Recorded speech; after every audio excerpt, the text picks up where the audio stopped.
नमस्कार साथियों। तो जैसा कि आप जान रहे हैं कि अभी इस समय अलंकार का एपिसोड चल रहा है, तो आज का हमारा एक नया टॉपिक है उदाहरण अलंकार।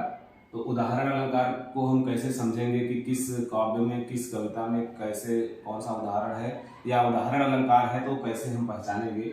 तो जहां पर उदाहरण सूचक शब्दों का प्रयोग अर्थात उदाहरण देकर बात को स्पष्ट किया जाए, वहां पर उदाहरण अलंकार होता है।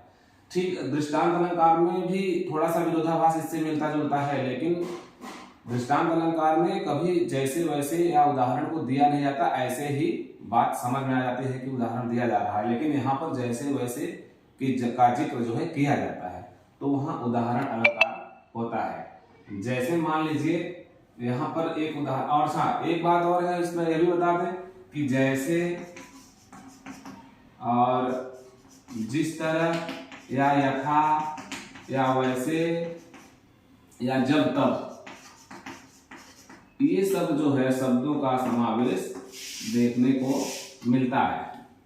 कैसे जैसे, जैसे जैसे है तो कैसे भी हो सकता है। तो इसमें आप देखेंगे कि मन मलिन, उदाहरण देखें, जैसे हम उदाहरण देख रहे हैं कि मन मलिन तन सुंदर कैसे। तुलसीदास जी के रामचरितमानस में ये दिया गया है कि मन मलिन तन सुंदर कैसे, विष रस धरा कनक घट जैसे। अब देखिए कि किसी का मन अगर मलिन है, उसके मन में कटुता की भावना है, तो उसका जो है सुंदर शरीर किस काम का है। मन अगर मलिन है, उसके मन में पाप भरा है, दुष्विचार भरे हुए हैं, तो उसका सुंदरतन किसी काम का नहीं है।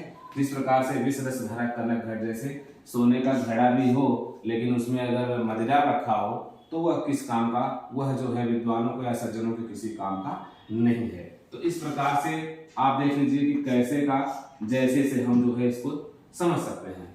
यहीं पर दूसरी भाषा में हम कह सकते हैं कि या अनुरागी चित्त की, आपको मैं बिहारी जी का दोहा बता रहा हूं कि या अनुरागी चित्त की गति एक करिजो और ज्यो ज्यो बूढ़े श्याम रंग त्यों त्यों उज्जवल होए। तो यहाँ पर ज्यो और त्यों ये जो दिया गया है, इससे आप समझ लीजिए कि हाँ यहाँ पर जो है उदाहरण अलंकार है कि जैसे जैसे हम जो है श्याम के रंग में डूबेंगे वैसे वैसे मेरा उद्धार होगा, मन उज्जवल होगा। तो यहाँ पर ज्यों त्यों से जो है इस सूत्र को हम समझ सकते हैं, या जैसी करनी वैसी भरनी, तो जैसा किया वैसा पाया। तो इस प्रकार से जहां जैसा वैसा उदाहरण देखते हैं तो उससे हम स्पष्ट रूप से समझ जाते हैं कि यहाँ उदाहरण अलंकार है। तो मुझे उम्मीद है कि आज के इस प्रकरण में उदाहरण अलंकार को आप समझ गए होंगे।